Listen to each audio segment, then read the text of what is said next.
बिस्मिल्लाहिर्रहमानिर्रहीम। Dear secondary students, आज हम अपने नए चैप्टर पर बात करेंगे।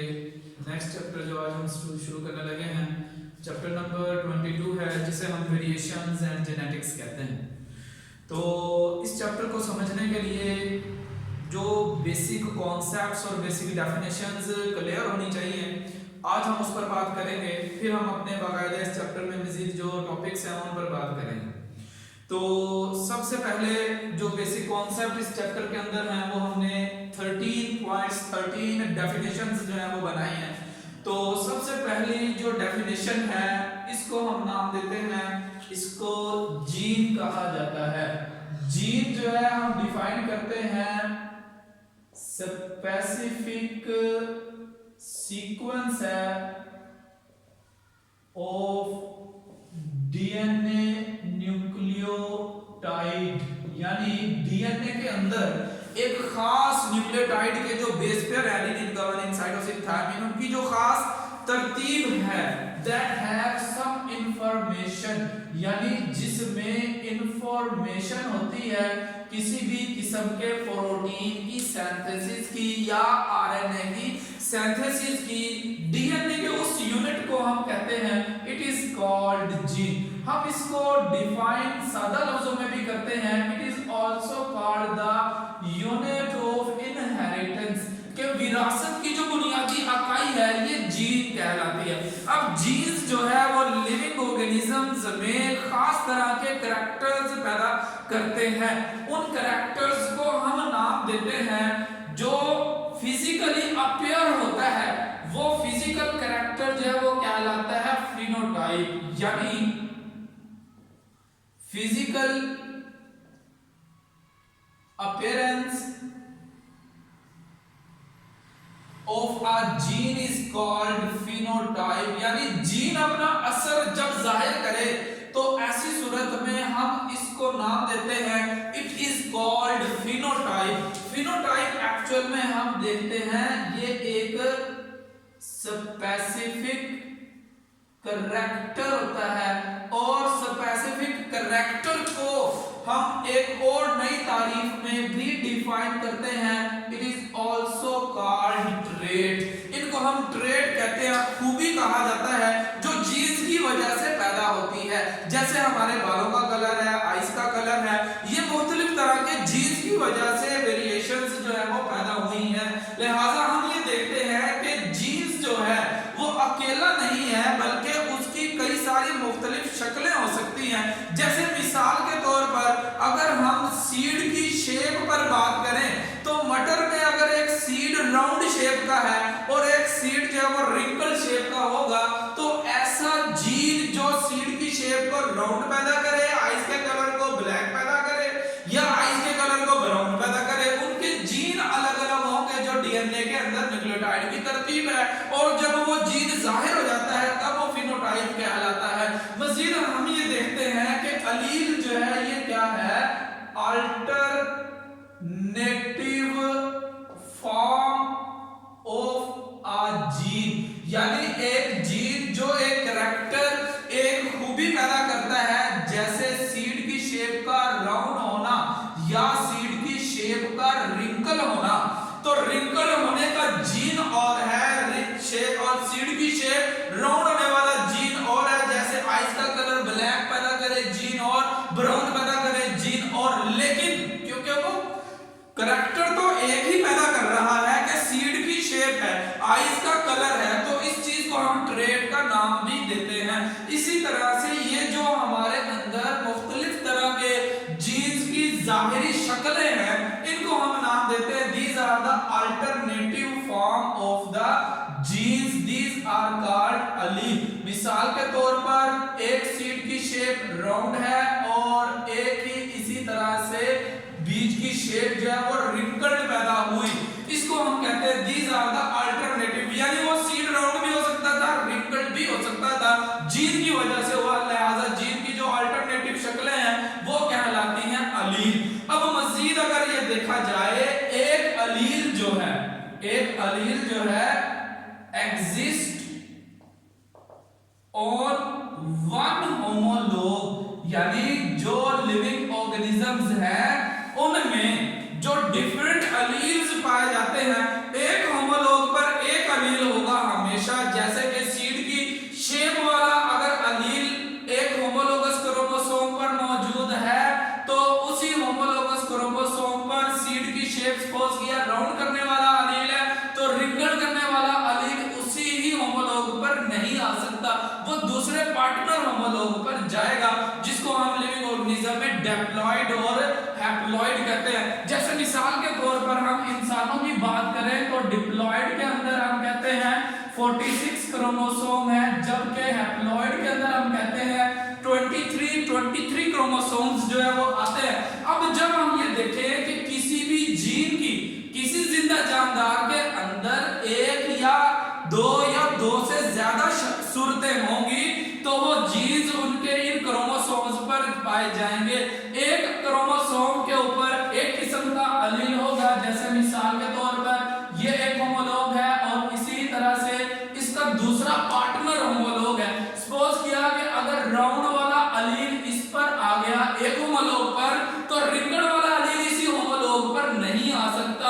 किसी भी जीन के जो अल्टरनेटिव फॉर्म होते हैं, अलील्स होते हैं, वो क्रोमोसोम्स पर पाए जाते हैं और एक क्रोमोसोम पर सिर्फ एक अलील होता है किसी एक जीन का।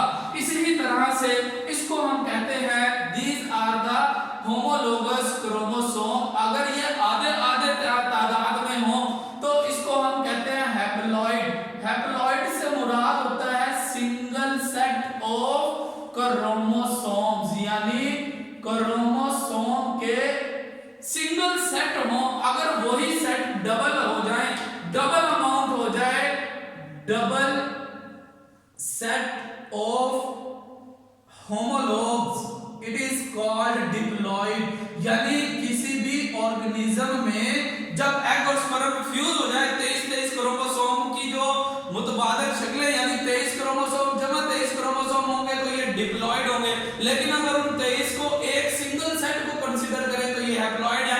हैप्लॉइड सिर्फ एग और स्पर्म में होंगे और डिप्लॉइड जो है वो जाइगोट और बाकी तमाम लिविंग ऑर्गेनिज्म की बॉडी के अंदर पाए जाते हैं, जिनको हम कहते हैं सोमैटिक सेल। एग और स्पर्म सेल को कहते हैं these are the germ cells. और इसी तरह से मजीद जो है वो कहता है कि किसी भी लिविंग ऑर्गेनिज्म में जो कॉम्बिनेशन है, कॉम्बिनेशन ऑफ जीन्स के, उसमें जीन्स का जो कॉम्बिनेशन जो कॉम्प्लीमेंट है, जैसे मिसाल के तौर पर एक लिविंग ऑर्गेनिज्म का ये एक होमोलॉग क्रोमोसोम नंबर 1 कंसीडर कर लें फर्ज किया, और ऐसा ही इसका दूसरा होमोलॉग है क्रोमोसोम नंबर 1, क्योंकि ये डिप्लॉइड ऑर्गेनिजम्स हैं, लिहाजा इन डिप्लॉइड ऑर्गेनिज्म में ये पॉसिबिलिटी तो है कि एक पर कैपिटल आर राउंड वाला आ जाए और एक पर रिंगल्ड वाला आ जाए, और एक पर दोनों पर राउंड वाले यानी आ सकते हैं, इस पर भी राउंड शेप पैदा करने वाला अलील आ जाए, इस पर भी राउंड वाला, इस पर भी रिंगल वाला आ सकता है, इस पर भी रिंगल वाला आ सकता है। लिहाजा हम इसको कहते हैं it is called the types of genotype. अगर दोनों होमोलॉग्स पर एक जैसे अलील हों तो ऐसी कंडीशन को कहते हैं homozygous. Same allele on both homolog, it is called homozygous condition, and such organisms is called homozygote. And when the alleles are different, as in this example, one homolog contains the allele for the shape of the seed is round and the other one is containing the allele that produces the shape of the seed is wrinkled, then it is the different from this allele that exists on the other partner homolog, it is called the heterozygous। यानी जब हम देखते हैं दो homologous chromosomes के एक partner पर एक तरह का अलील आ गया, दूसरे पर दूसरी टाइप का अलील आ जाए तो ये कहलाता है हेट्रोजाइगस कंडीशन, यानी डिफरेंट अलील जो है मौजूद हो जो होमोलोगस पेयर है on homologous pairs of the chromosome, then it is called heterozygous condition and the organisms will called heterozygote। इसी तरह से फिर इसके बाद हम कहते हैं जीनोटाइप के अंदर अगर देखा जाए तो ये जो अलील है ये अलील जाहिर करने के एतबार से डोमिनेंट भी हो सकते हैं, रिसेसिव भी हो सकते हैं।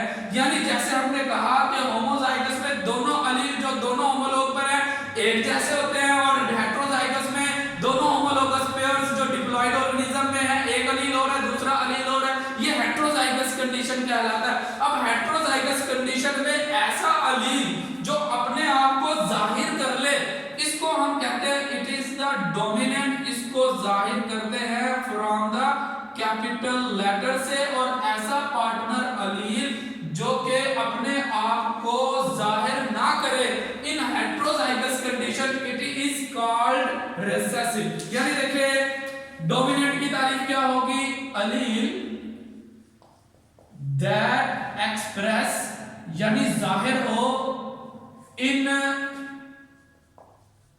Heterozygous condition, it is called dominant allele. इसको डोमिनेंट कहेंगे और इसके लिए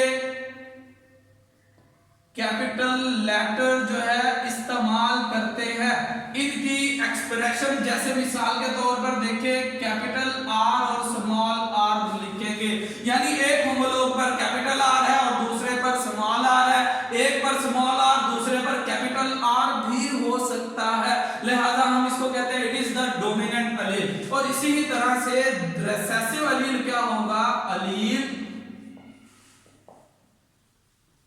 that is not expressed in heterozygous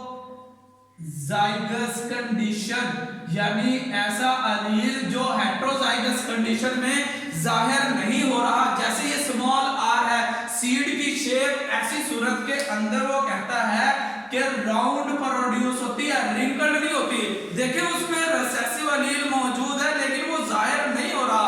जैसे हम कहते हैं अगर दो भाई हो, एक बड़ा और एक छोटा, तो बड़े की बात मानी जाती है, लिहाजा ऐसा अलील जो जाहिर हो इसे डोमिनेंट और जो ना जाहिर हो इसे रिसेसिव कहते हैं। तो फिर इसका मतलब क्या हुआ, रिसेसिव अलील किस सूरत में जाहिर होगा कि जब दोनों होमोलोगस क्रोमोसोम पर एक जैसे अलील आ जाए, यानी एक पार्टनर होमोलोग पर भी स्मॉल आर आए, रिंकल्ड वाला आए, दूसरे पर भी स्मॉल आर आए, रिंकल्ड वाला आए, तो ऐसी सूरत में सिर्फ ये रिसेसिव वाला जाहिर होता है। लिहाजा रिसेसिव को ऐसे भी डिफाइन कर सकते हैं, allele that express only in homozygous condition, the allele that expressed in both homozygous and heterozygous condition, it is called the dominant allele। और इसी तरह से हम कहते हैं लोकस जो है ये क्या है, place of existence of gene on chromosome, के किसी क्रोमोसोम पर जीन जिस जगह पर पाया जाता है, it is also called the home of a gene, के उस क्रोमोसोम में जीन का जो घर है। जैसे मिसाल के तौर पर ये हमने एक क्रोमोसोम बनाया है, कुछ जीन ऐसे होंगे जो सेंट्रोमेयर के करीब पाए जाते हैं तो इसका लोकस ये बनेगा, कुछ सेंट्रोमेयर से दूर पाए जाते हैं तो इसका लोकस ये बनता है। इसको हम कहते हैं it is called the locus of a gene. अब इसके बाद अगर हम देखें तो क्रोमोसोम्स की भी दो टाइप्स होती है, एक जिसको हम कहते हैं कि डिप्लॉइड और एक है हैप्लॉइड। सिंगल होमोलोगस क्रोमोसोम के सेट को हैप्लॉइड कहते हैं, जो सिर्फ और सिर्फ हम देखते हैं एग सेल के अंदर या स्पर्म सेल के अंदर मौजूद होते हैं। इसी की तरह से अगर जो है वो क्रोमोसोम्स डबल अमाउंट में पाए जाए जो सिर्फ और सिर्फ जाइगोट के अंदर होते हैं, लिहाजा ऐसे सेल्स को कहा जाता है these are called somatic cells. यानी ये सेल्स की भी टाइप्स बन जाती है। Somatic cells are those cells that do not participate in the sexual reproduction and the cells that participate in the sexual reproduction, these are called sex cells or the germ cells कहते हैं हम इनको। इसी तरह से देखा जाए तो सेक्स क्रोमोसोम क्या होते हैं, these are the chromosome that determine gender of a living organism। आमतौर पर जो हमने असूल बनाया है जेनेटिक्स के अंदर, हमेशा होमोलोगस क्रोमोसोम्स में जो लास्ट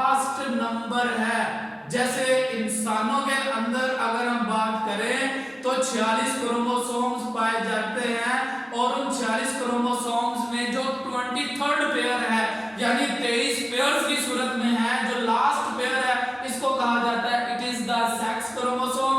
और बाकी जो क्रोमोसोम्स हैं जो मेल और फीमेल में एक जैसे होते हैं, जिन पर सेक्स की डिटर्मिनेशन का कोई जीन नहीं होता, लिहाजा हम इनको कहते हैं दीज आर कॉल्ड ऑटोसोम।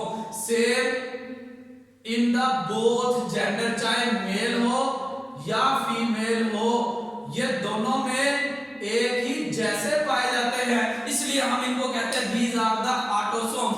इसी तरह से हम देखते हैं जैसे क्रोमोसोम्स जो है वो सेक्स और ऑटोसोम्स के अंदर डिवाइड है, इसीलिए हम कहते हैं जो जीन्स हैं, ऐसे जीन लिंकेज, लिंक का मतलब है जुड़ जाना किसी खास क्रोमोसोम से, यानी genes that are linked with specific chromosome, यानी किसी खास क्रोमोसोम से जुड़ा हुआ जो जीन है जो हमेशा सिर्फ और सिर्फ उसी ही पर पाया जाएगा, उसको हम कहेंगे these are called gene linkage.